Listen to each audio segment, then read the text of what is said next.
welcome everyone to our VIR Match Series Program Director panel. My name is Lauren Hoy. I'm currently a MS3 at the Burnett School of Medicine. And I'll go ahead and let my co-hosts introduce themselves.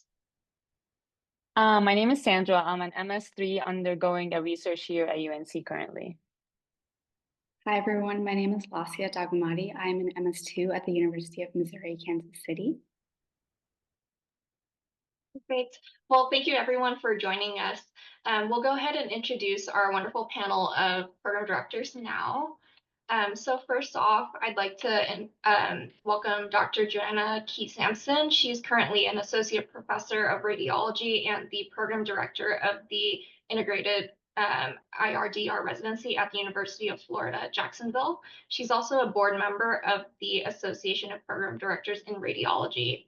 She did her training at Morristown Overlook Medical System and her fellowship in VIR at Rhode Island Hospital Brown University, and she is a stroke certified vascular and interventional radiologist. Welcome. Next with us is we have Dr. Amber Lyles. She is the clinical assistant professor of radiology at University of Michigan.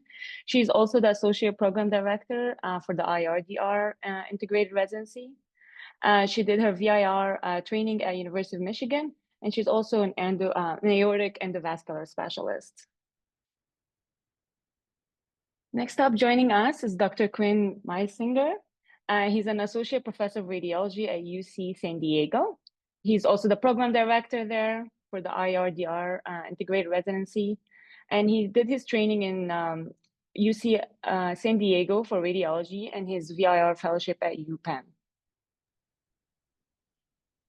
Next, we have Dr. Kyle J. Cooper, who is an associate professor of radiology and also the program director at Loma Linda for the IRDR integrated residency. Training-wise, he did his radiology residency at Ohio State University, and then he did his VIR fellowship at Miami Cardiac and Vascular Institute.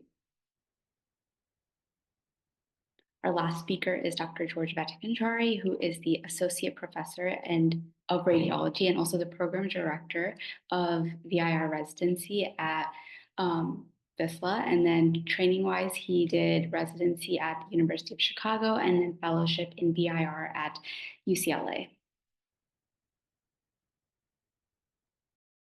So first off, I'd like to invite all of our speakers to please briefly introduce yourself and how you found your path to vascular and interventional radiology. Dr. Key-Sampson, would you like to start? Sure, I can start. Nice to meet you all. Thank you for that introduction. I'm Joanna Key-Sampson, Program Director at UF-JAX at University of Florida, Jacksonville. How I found my path to VIR, I think on my first day of residency, I knew I wanted to do VIR. And then from then on, I just, kind of build my way, build my road basically to, back then we were fellowships, so to fellowship in VIR at Brown. Some of the areas I enjoy the most in VIR are stroke and aortic work. Being at UF Jacksonville has kind of offered me the opportunity to do both. And the reason I went to University of Florida, Jacksonville really was for, the residency, because I really enjoy teaching residents. Awesome. I can go next if that's okay. My name is Amber Lyles. Of course, I'm an IR at University of Michigan. I'm actually from the great state of Oklahoma, so I love seeing somebody on or one of our students who's hosting from Missouri, which is close by. My path to interventional radiology started in diagnostic radiology. I did not know what interventional radiology was when I started residency. And when I did my first rotation, I realized that it was what I wanted to do with my life. And as I, went through my second rotation, and actually, one of my mentors told me, you got to at least do the second rotation to make sure. I was absolutely sure that I loved the mix of imaging and direct patient care and the clinical work that I got to participate in. And it just brought me a lot of personal satisfaction. So here I am today in my own practice now. I am predominantly a vascular IR. I do predominantly venous and dialysis work, but also participate in our aortic program, as well as just general bread and butter IR. And that's me.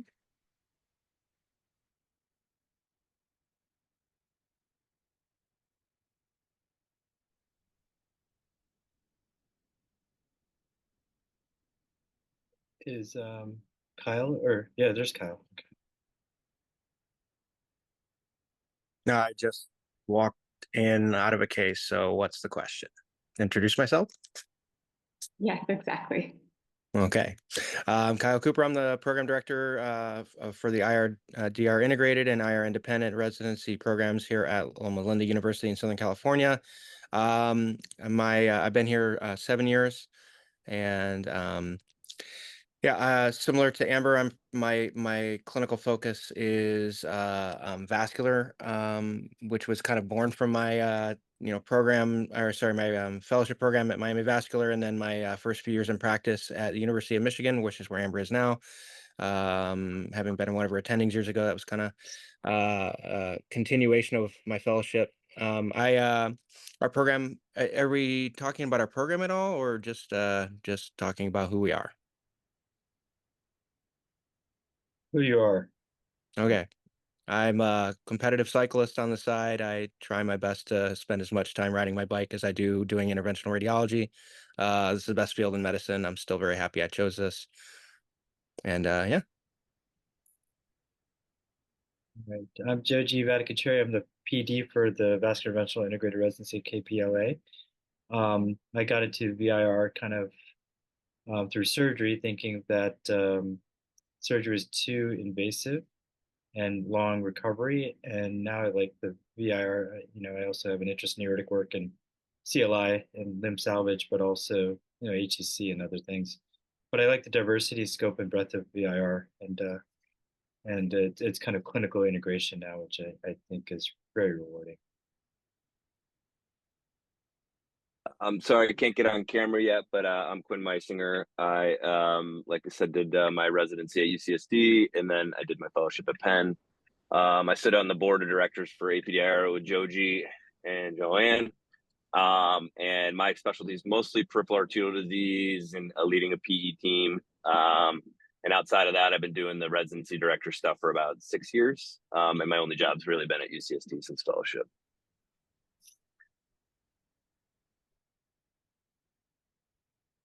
Thank you, everyone, very much. So diving straight into it. So when talking about creating a strong application, what factors in a residency or a fellowship application do you value the most? And what can applicants do to stand out? And that question will be directed to Dr. Key Sampson. And if the other speakers can please type their answers in the chat. Thank you. I think what's most important to me is, it's not simply, of course, a lot of applicants, most applicants have done a lot of rotations in IR away or at home.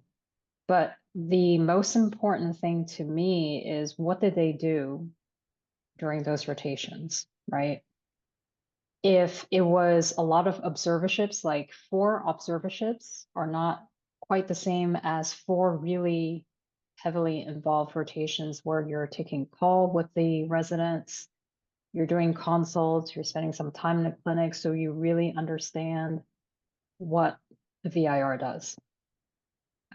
So when I speak with applicants and I, talk to them about the rotations, I often ask them, what was your role as a rotator? Did you take any call? How many calls? What kind of call cases did you see? Did you see consults? What kind of consults did you see? So that's to me, one of the most important things when I look at application packets and interviews, during interviews.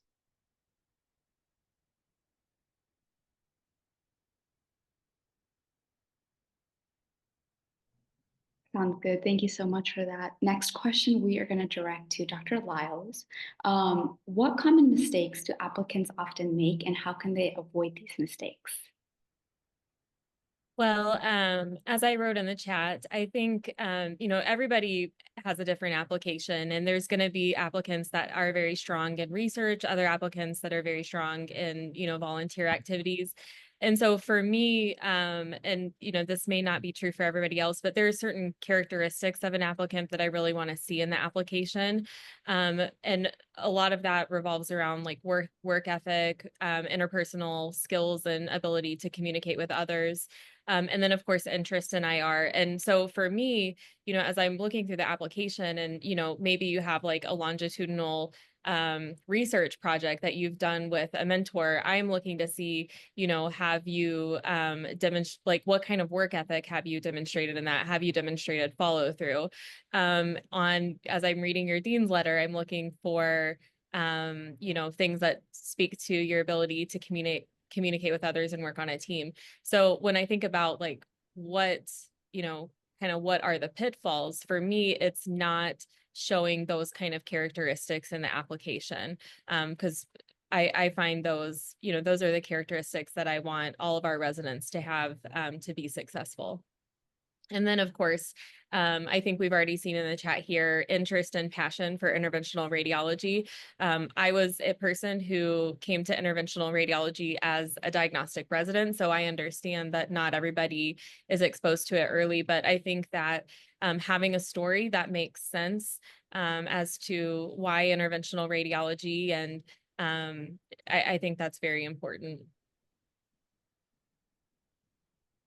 Thank you. So our next question will be directed towards Dr. Vatican-Cherry. What are your thoughts on signaling, and do you evaluate applications who have sent a gold or silver signal differently? Yeah, I mean, Joanna and Quinn, who are on the call, and I've talked about this quite at length. I think Joanna's kind of the expert on this. But my thoughts are that it's very confusing. The gold and silver, I think having a mix within IRDR is very confusing, but I certainly look at it to suggest maybe it showcases interests.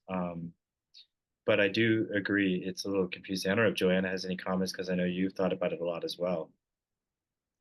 Yeah, I mean, we're a medium-sized program, so for us, like, I think how different programs look at signals really depends on the size of the program, how many applications they get.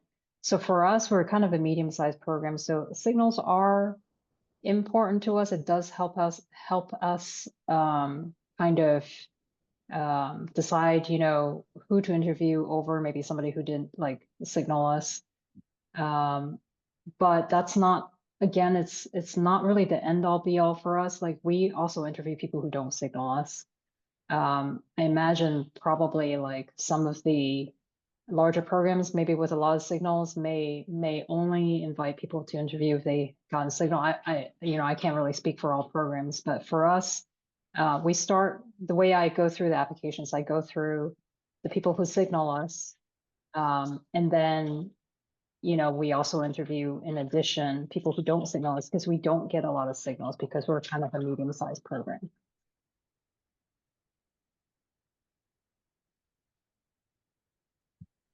Thank you very much for this answer. For the next question, it will be directed to Dr. Cooper, and it would include asking about, do you use the student's geographic location to screen applicants? Yeah, it's a good question. So as a Midwestern person who have been wanting to get to the West Coast my entire life, it's I felt that there was a pretty significant negative bias against people who weren't from the West Coast to get out here. I try really hard not to do that. It weighs into my decision-making process. So like if I don't see any connections to the West Coast whatsoever, or no personal connections to the faculty here, I don't know them for any prior meetings or something, I definitely will look at them with a little bit more scrutiny as to why they're applying here, and wondering whether that applicant may be just shotgunning every program in the country kind of thing, because Loma Linda is, medium to small, it's a medium-sized academic program and mid-tier program, and it's just, I had never heard of Loma Linda before I met one of my co-fellows, Yolanda, during my fellowship. She'd done her medical school here, so being from the Midwest, I hadn't heard of it. So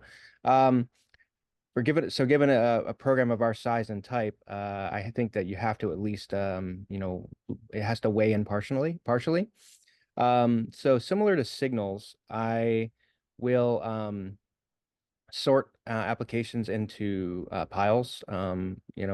I look at those that signal us very, and most of the gold signals will get applications, and most of the silver will as well. And then for all the rest, then Midwest, or sorry, South ties to the Southwest or to the West Coast, bump you up a point or so in my rubric, and but I don't like completely ignore you just because you're not from the area. So, and then if you have I think if you have a strong interest in a particular area of the country who you don't have ties to, personalization of your letters to that particular program can help.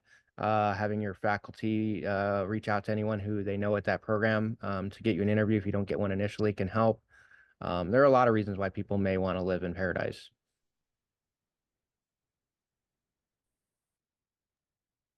Thank you for that. Our next question, I'm just going to open it up to all the program directors. So feel free to jump in. But the question is, what makes a personal statement stand out to you?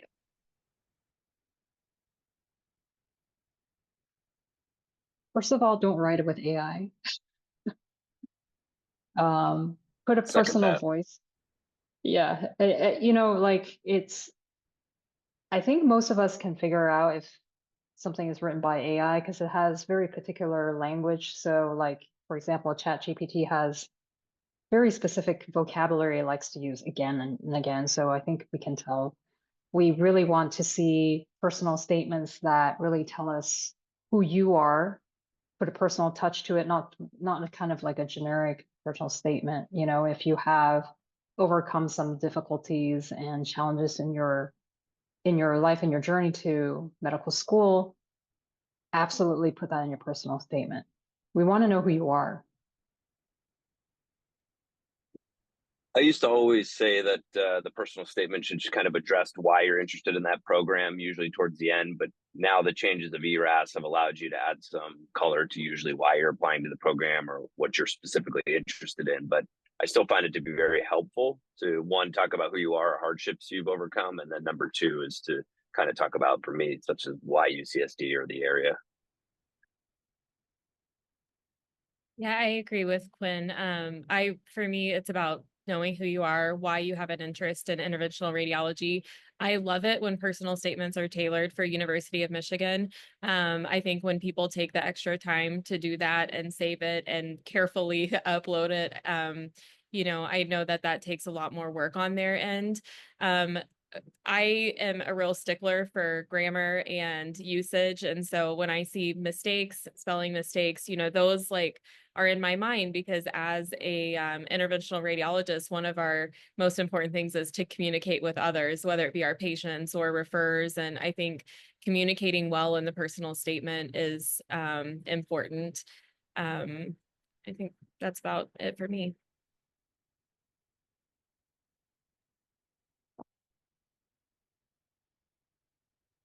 And I think I agree with Geogi and saying that don't write a lot about DR in your integrated application. I have been typing a little bit, so read the chat, but also things in the personal statement. I mentioned earlier on, it's palpable in a good personal statement, the people who are really like surgeons who just happen to have stumbled into IR, the people who, they're driven, they love to work hard, they like to work, they're not afraid of hours, they're not picking this because it's a lifestyle specialty. Don't get me wrong, IR can be a great lifestyle depending on where you end up working, but if you pick it for that, we don't.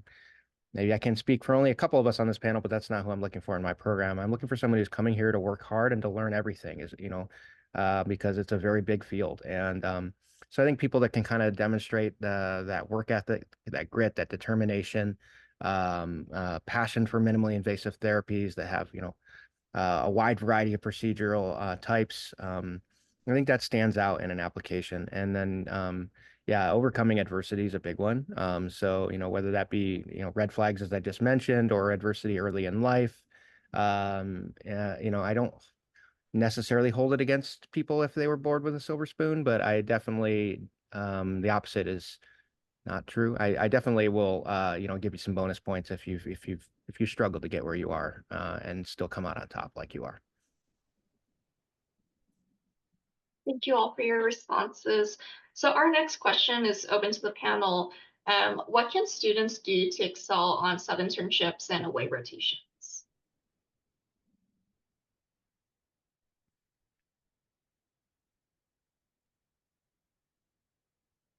I mean, I can speak up, I guess, if no one else is going to speak, but I would say kind of show up early, first in, last out, kind of show up, be proactive, be kind to the staff, introduce yourself to the technologists, the nurses, and staff. And so that'd be one. Know about the patient that you're scrubbing in on. Don't scrub in after the attending. You scrub, be there ready to go. Try to say, hey, how can you help? Like, hey, I'll help write notes or go up, try to be proactive, I think. And then don't step on the other students' toes. Be a team player. Look for opportunities to go into clinic, go to the floors, do things that are not necessarily just procedures. Like procedures are dope. I know that's why you guys are here to like deploy coils and put in stent grafts and stuff. And I want to give you the opportunity to do that, but also I want you to be passionate about the non-procedural parts of interventional radiology, which are ultimately going to make the best IR. So, if your fellow is seeing, 5 patients a day, see 10, or, just go see everybody. Like know the patients better than they do. It'll show up. Hey, you don't have to show the fellow up in front of the attending, but, get an opportunity to say to the attending, hey, I went and saw that, nephrostomy tube we did yesterday that kind of we struggled on, and, their bag, urine's clear, they're doing well. They didn't get septic, that kind of stuff to me, it stands out. Just one more reason how, owning your patients, knowing them before the procedure, but knowing them afterwards is important too. It's not just do a procedure and then pack them off and send them back to medicine. Be proactive, volunteer to follow up on patients. Take call, even if they don't require you to take call, volunteer to take call, a week of call or whatever, 2 weeks.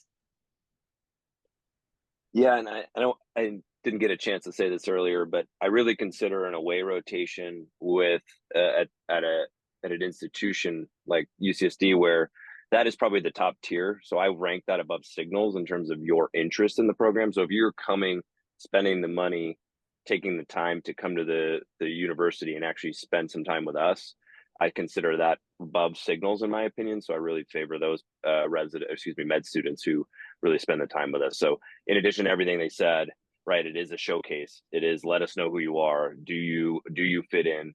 Are you interested in who we are? So just keep that in mind as well.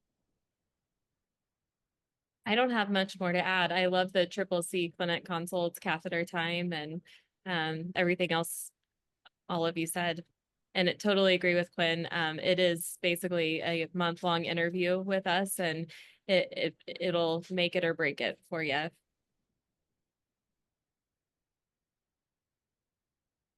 Thank you very much, everyone. Our next question is letters of recommendation. How important are they? And what should applicants do to ensure that they get a strong supportive letters when asking for them?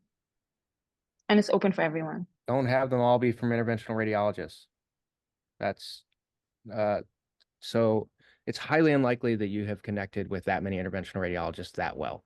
I'd like to see a letter from a surgeon, whether it be a vascular surgeon or a surgical oncologist or a hepatobiliary surgeon, somebody who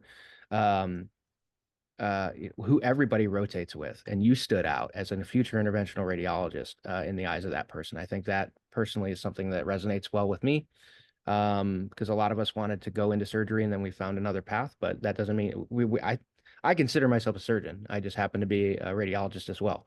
And so I think that that helps. Definitely agree with Kyle. You really want your letter writers, particularly the surgeons, to talk about your technical skill. What's the potential? So if a letter writer ever says, what do you want me to say in this? Other than your CV and stuff and all that reiteration, it's really important how they talk about how you would be as a surgeon. So they can probably give that opinion. And so really ask them to do that, because that provides the best letters of rec for me. And at the same time, make sure you have at least one letter from an interventional radiologist. So I have seen some packets in which I have diagnostic radiologists recommendation letters, but no IRs. So please have at least one. Programs are going to have their specifications on some programs like mine say you have to have an interventional radiology letter as part of your application packet. That's published data.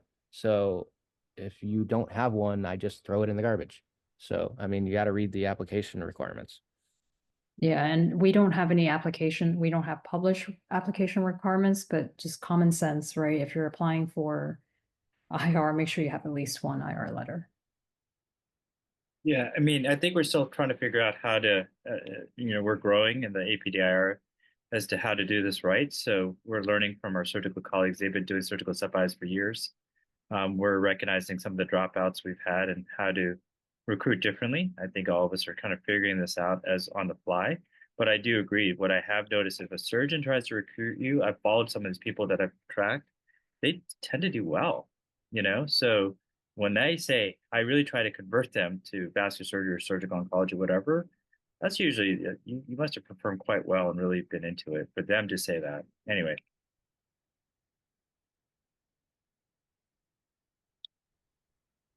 Thank you guys for that. Our next question is, what factors should applicants consider when deciding what VIR programs to apply to?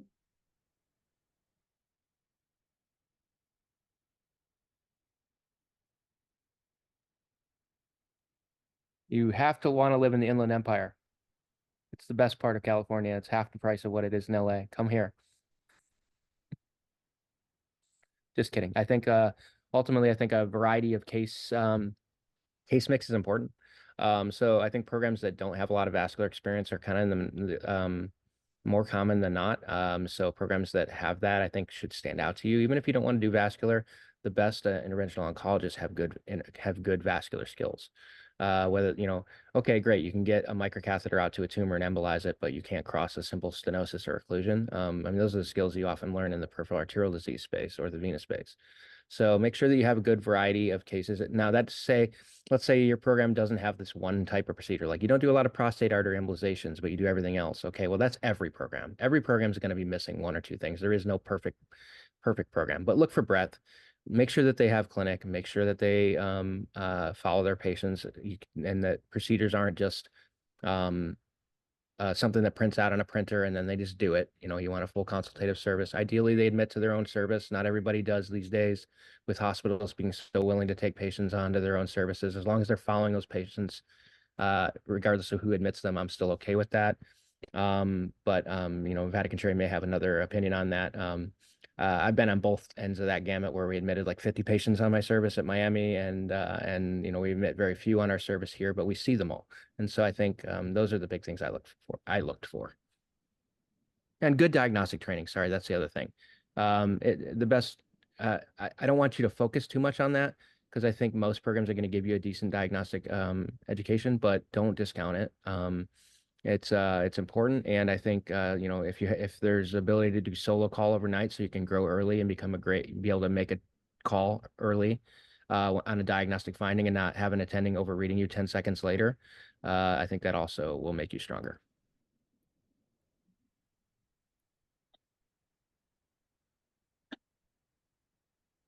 Joanna or Amber or Quinn?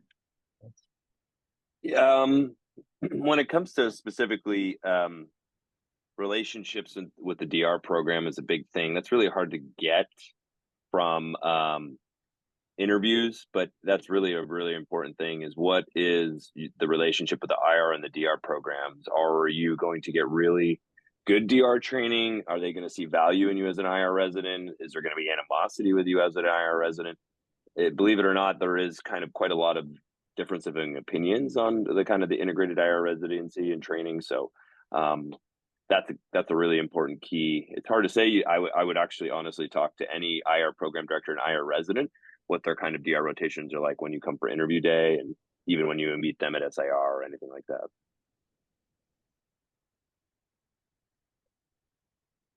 Joanna? I don't really have much to add. I mean, I agree with clinical integration, how much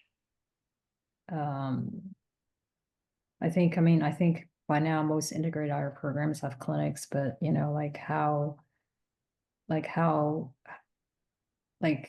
how often do you get to rotate in their clinics, and you know, what's their clinical service like? I think that's important.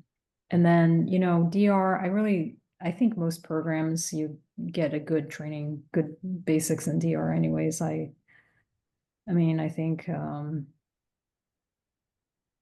know, on DR side, you know, it is important to kind of to learn basics of like body and just emergent cases, you know, things that you're going to need to know, like being on IR call, etc. But I think most programs will give you adequate DR training. And then the last, I think, is geography. I mean, you got to be happy where you live, right? I mean,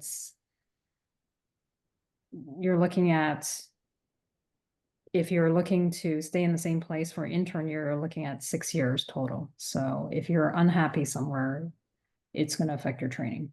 It doesn't matter like how good the program is. Amber? Yeah, I agree with all of the above. I mean, I think many candidates geography tends to be kind of the first priority on the list, although there are some that can go anywhere. But I think, you know, I always tell people about University of Michigan, just for a plug, I believe that the vast majority of people could be happy at Ann Arbor, but there are going to be that small percentage of people that would be absolutely miserable here. And so we're not going to be the right city for them. But all of the things that you talked about clinical integration, you know, making sure that residents have the opportunity to be in clinic right from the time they're a junior resident, you know, getting to spend, I mean, our program, we have a categorical internship. So we get to see our interns rotate with us. We see them throughout the hospital during their internship. I think that's awesome for team building, for them getting to help us, you know, even further strengthen those connections with surgery. So I think all of those are pluses. Yeah, I mean, I probably echo a lot. Geography does play a role, depending on kind of the individual. What city, is it a city or small or big? You kind of have to figure out what your kind of ethos is. Kyle, I'm sure you're a little bit disappointed with Ohio State and how they did, but Michigan kind of did a number on them, unranked Michigan. Beat I don't know who to support, to be honest. You know, when I went to Ohio State, my whole family disowned me. Then when I went to Michigan, my whole residency program disowned me. So you can't win. You So I can can't. support whoever won. Fair enough. But you're fair weather. That's fine. No, but seriously, so I think so if you look at it, kind of looking at it as far as graduates, I think most everyone's going to do fine in DR, you know, because it's been so well validated over decades and, you know, almost centuries, DR training. VR training is very new. It's 2013, 2012, first kind of students and trainees came out. So we're still reinventing it. We're talking about changes consistently in how we train integrated residents, and there's not been enough emphasis. So are the integrated residents able to kind of go out there and compete against, you know, other endovascular specialists successfully? Maybe not the way it currently is. So we have to kind of change that paradigm. I think if you're doing biopsy, lines, drains, paracentesis, thoracentesis, you can go to pretty much any program and get that. Most places are doing a fair amount of interventional oncology, transarterial therapies, liver-directed therapies. Then it's all the nuances, whether it be MSK interventions, pain interventions, aortic PAD, you know, things of that nature, spyglass or scope stuff. There's could be some variance. So I do think it's getting harder and harder to cover all the bases. But you want diversity in clinical pathology, so seeing patients in a clinical consultative role, but also in a procedural component. Now, the challenge that I think you will have is to do that in 1 or 2 years is pretty hard. Two is, do you get the autonomy, right, to do the case as primary operator? And not just that, am I there in the room? Am I there in the control panel, or am I in my office? And based on complexity, because you have to make a lot of hard decisions. And that's something, you know, because when you go out, you're on your own in a lot of places. So that's what we have to prep you for. So autonomy, I think, is the biggest challenge for me to kind of figure out. Thank you all. So our next question is tied to interviews. So what advice would you give for navigating virtual interviews, making a strong impression? And is there any anticipation of returning to in-person interviews anytime soon?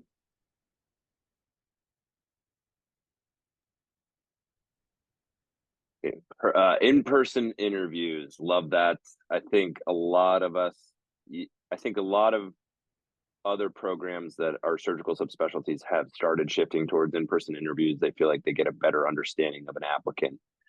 I think in IR right now, we're kind of torn between being a surgical subspecialty, but within the Department of Radiology. And so I think majority of us would like to do that, but the logistics have been a little bit tough thus far.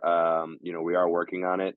And I think us separating signals next year is going to be a big change. So we're probably going to have different IR and DR signals. So it's going to be each have a different pool.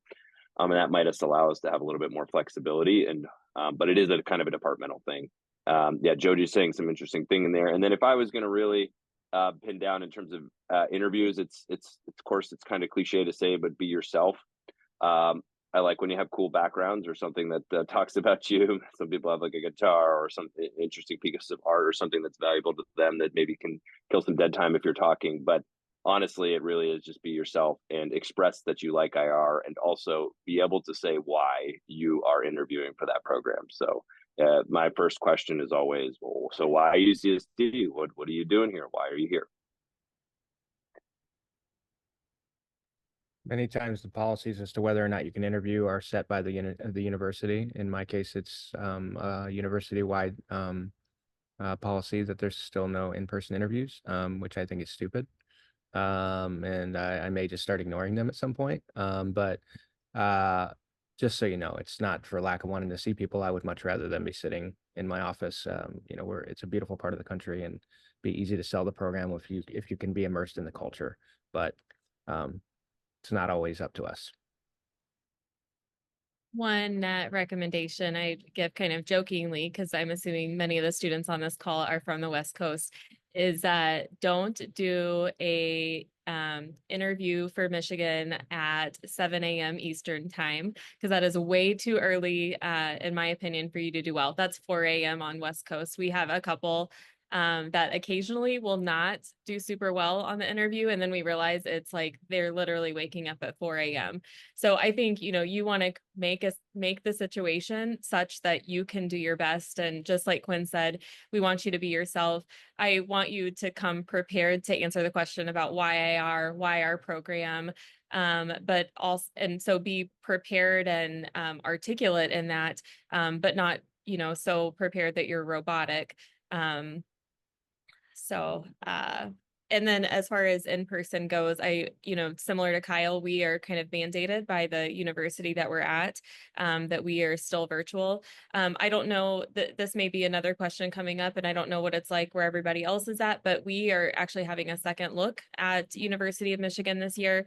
So the way that that's working is we are having to have our rank lists set in stone before our second look. And then our second look, I think, is happening beginning of February.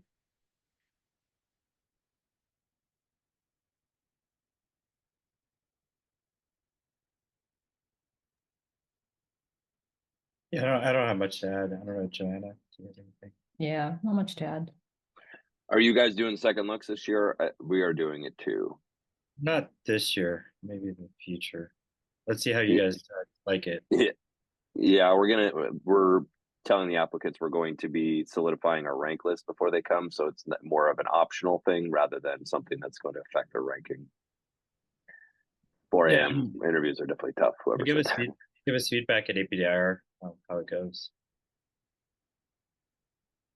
Don't stand out for any very interesting artwork in the back room or like a cat that you can't keep out of your room, or just, I mean, it's hard. I know we have lives, but try your best to find a nice quiet place and interview us. And it's okay to have something interesting to talk about, but don't be that person. I know Kyle was saying that in response. My kid came earlier and distracted. No, but that did remind me of making eye contact. And I know I don't always do the best, but I sometimes have applicants that are like looking off into a corner or, don't really seem to be fully engaging. And I know it's super hard from a virtual perspective, but that for me is an important part of it.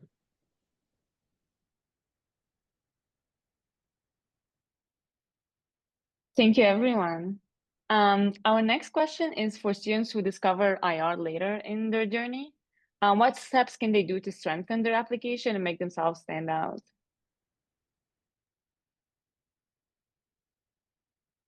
I mean, how late? Like end of Like end third? of third year, maybe? Yeah, that's I think becoming posing more and more of a challenge. I think their best bet is their fourth year has to showcase a lot of VIR interest and explain why, the late shift. Because you're right, people are getting involved as MS1s and twos, so they're kind of setting their stage hard, making it hard for the people who are showing up third year. I don't know, what do you guys think, Amber or Joanna? Or... Yeah, I think addressing it in your app and talking a little bit how you became late is one that gives me a heads up. So I'm not comparing you with somebody who started in the SIR, residents and fellows section, or excuse me, the med student section, like in their first year. So, but then really trying to get involved and saying that, you're joining some SIR interest groups and addressing it. I think one of the things that may help if you discover IR late is to find an IR mentor. Find a faculty as an IR mentor and really, have the person help you and perhaps write a recommendation letter for you, and that mentor can kind of help you understand what VIR involves, and that mentor, the letter from that mentor can actually help you too in the getting selected for interview process, etc. Yeah, I agree with Quinn that for me, usually I'm looking in the personal statement to see if it's explained. Occasionally we'll get an applicant where clearly they have a lot of neurosurgery research or ENT or whatever it is. And it's clear that it's either that they're dual applying or they made a switch late. And so I want to understand that from the application in order to, grant an interview. So that's one thing. And then Kyle's point where he says, take more call to be sure that this is what you want to do. I think even if you come to IR late, there are potentially ways for you to be proactive about demonstrating that even in the short time or the short exposure that you've had to our specialty, that you actually do have a pretty good understanding of what it entails, and that you're not going to be surprised when you match into residency.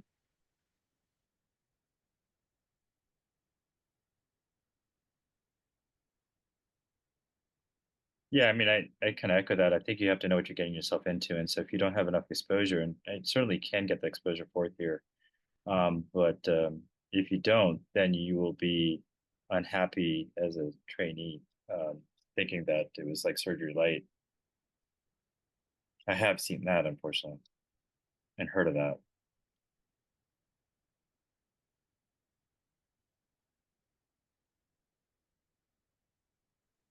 Okay, I can take the next question. So with mentorship, I know we talked about how it's really important. How should students go about finding a good mentor, and what should they look for when choosing a mentor?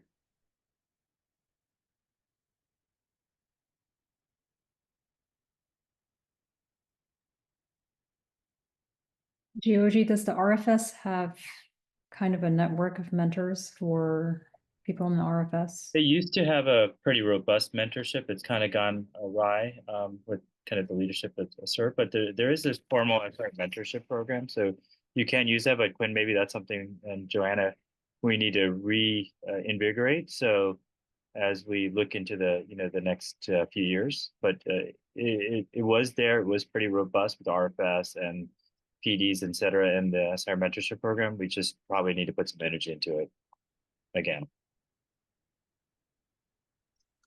So I'd say outside of if you have a local institution that has IR, of course, you need to engage your program director for that residency right away. Just as soon as you pretty much know you're thinking about it, let them know. And then mentorship can usually be directed from them or people that are involved in education. Now, the tough part comes when you don't have an interventional radiology residency, right? So there's quite a lot of programs, medical school programs across the country that don't. And that's where I would definitely start with the SIR program in terms of mentorship, but also just it really comes down to being persistent and direct in contacting people that you think that you would connect with, generally people that you may have gone to your med school that are now in IRs. There's usually alumni components to that. I went to University of Vermont for med school, and so I always try to kind of mentor anybody that is gone to residency there or med school there to help try to facilitate them because it's a smaller program as well.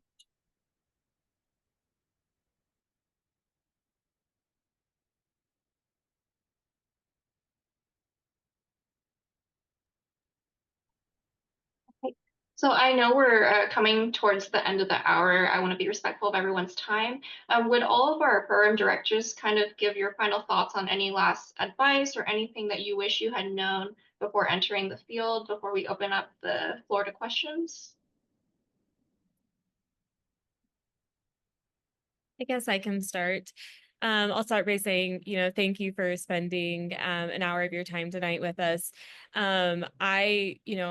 We have a lot of students that rotate with us, and I was reminded this fall when one of them asked me if I had any regrets about choosing interventional radiology, and my answer is no, absolutely no regret at all. I love what I do. I think interventional radiology is an amazing specialty. We have the opportunity to do like absolutely incredible things for patients. But I do think, as you go through this process, it's important to figure out if interventional radiology is something that is right for you. We've talked a lot about understanding that the specialty isn't surgery light, that, it takes a lot of hard work through residency and even into attendingship, but it's incredibly rewarding work.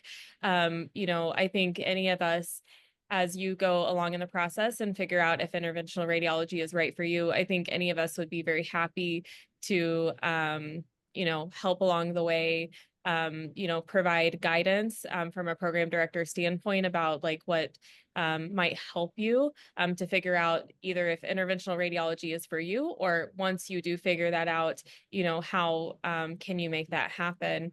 And I just, wish you all the best of luck.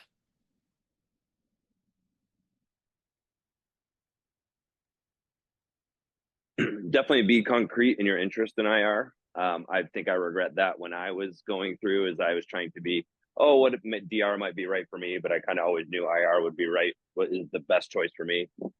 Doesn't mean that you still discount your DR training. Always talk about how you're excited when you go through that kind of process to match into an integrated program, but definitely talk about your passion and that you think this is the best career for you.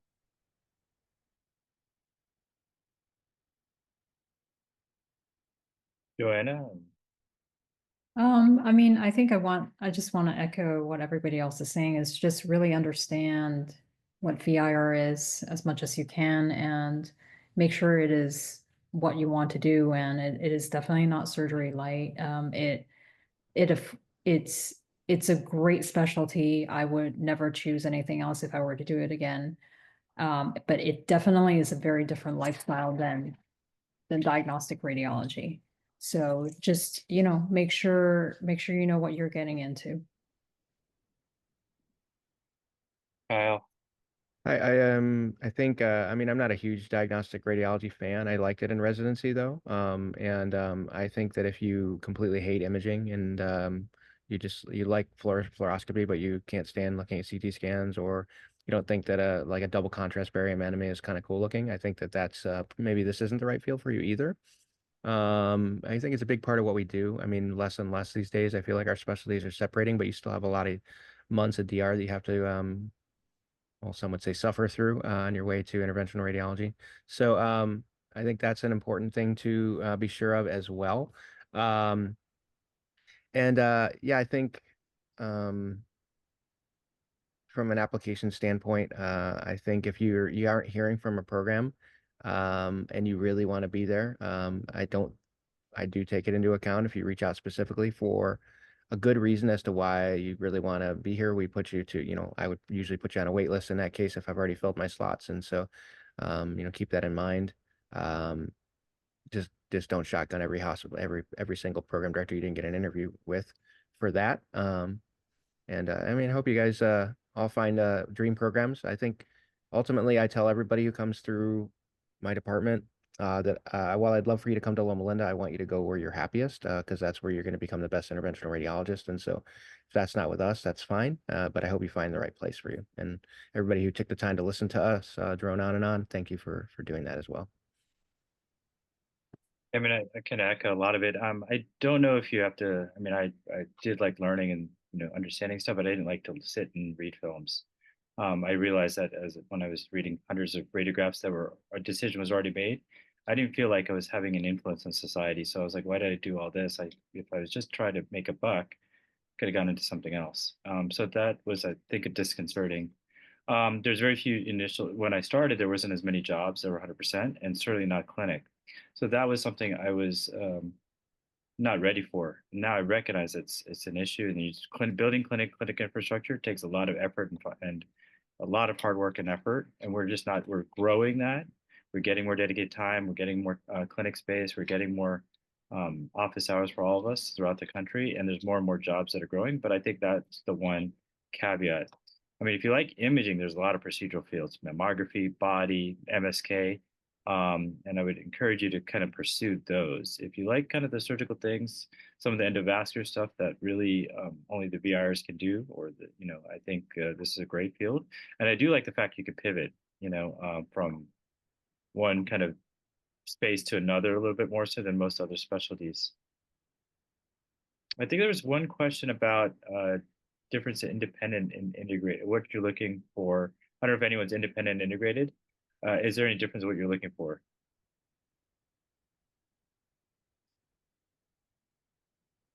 Quinn or Kyle? Yeah. In an independent, you're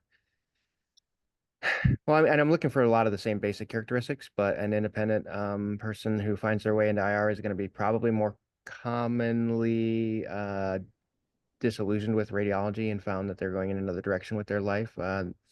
I think that they tend to have a little bit more knowledge and experience about the types of procedures they might want to do. And so maybe I'm looking for somebody who is specifically looking at my program for some of the strengths that Loma Linda is known for versus an interventional radiology residency candidate, like an integrated candidate from medical school might not necessarily know. They might not have seen everything. They just know that it all looks sweet. So I am looking for a little bit more selectivity in what they're looking for their future practice needs. And I do weigh location preference into that a little bit more too, because these people are only maybe a year away from practicing. And so if they're looking for a future job in the area, I think we have to pay attention to that a little bit more. Because a lot of them end up wanting to work at the place where they train. So it might be potential faculty recruit there. So we have to look at, are they a potential faculty candidate as well when we're making that decision? That said, in the fellowship or the independent market right now, the match rate's it's down. It's kind of like we'll get what we can get. Some of the programs that are just absolutely stellar programs are not necessarily filling. And I think that's not because of anything that's wrong with the program. It's because all of the great candidates, or so many of the great candidates, are finding interventional radiology sooner at the level that you all are, and they're applying as medical students. And so there's just less people that are in diagnostic radiology residencies that weren't already self-selected into the integrated program. So that's all I'll say. And I think we're almost out of time, but for me, independent versus integrated, this is actually a big topic, as the candidate pool is very different. And so some of the things that we're looking for are different. But to kind of speak to one of GOG's comments through here where he said integrated gets so much extra clinic time, ICU time, VIR hands-on time. I would say, if you think that maybe you're not going to match into integrated, and assuming that the ESIR independent pathway still persists, or at least there's some kind of option for a 1 to 2 year fellowship at the end. At least in our ESIR program, our ESIR residents get almost the identical experience compared to our integrated residents. And so we feel very confident that our ESIR residents, by the time they get to end of PGY5, they are just as competent as our integrated residents. And so that may be something to look for in a program, is what does that ESIR experience look like if you think that maybe you may not match integrated.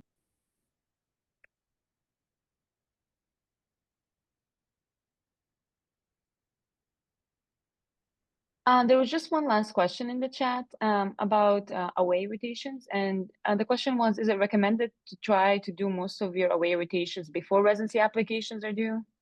Because some schools, that's not an option, or they don't have that time to do that.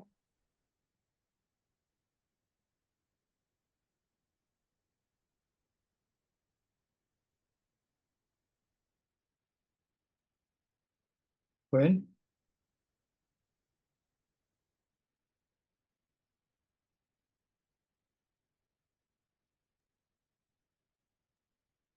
For students who have to do aways, should they try to do most of their away rotations before residency applications are due? I don't think there's any problem in adding in like an additional one after you've already submitted your applications. And then if you really resonate with the person of that program, adding an additional letter of recommendation. And, we do see a lot of these type of, hey, just letting you know I added such and such to my application. Okay, that's fine. I may have already downloaded your application, but I'll re-download it and take a look at you again. So I don't think there's anything wrong with that. I would say I mean, a good example would be that, yeah, I think we all agree that Vatican Cherry's rotation for a medical student is like the holy grail. And so not every person in the country can do that before September 1st or first week of September when applications go out. But it's not just for matching somewhere, but for getting that experience and being who cares? Just go there, even if you can't do it till December and you're in the middle of interviews, go and get an amazing experience. Not everything is all about the games of matching. So.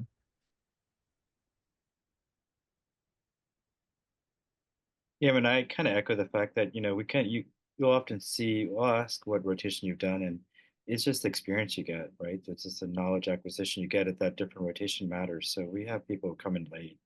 And I think that it's interesting, you see some growth during that period, depending on where they've trained before. So I think it's valuable personally, just because, again, you just want to be a good doctor, and each rotation should make you a better doctor for your future patients. And part of it's a way of thinking. Part is how to approach a disease. Part of it's exam. All those skill sets are invaluable. So to me, you get a good rotation, take it, and just get better, whether it be surgery block, ICU block, whatever. Just be good. Just try to be a good doctor.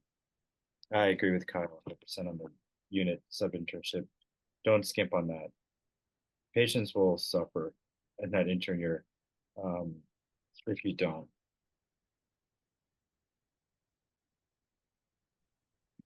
Well, that wraps up our time. Thank you to all the program directors for taking the valuable time to talk about everything that we talked about today. And I hope it helped a lot of us. So thank you.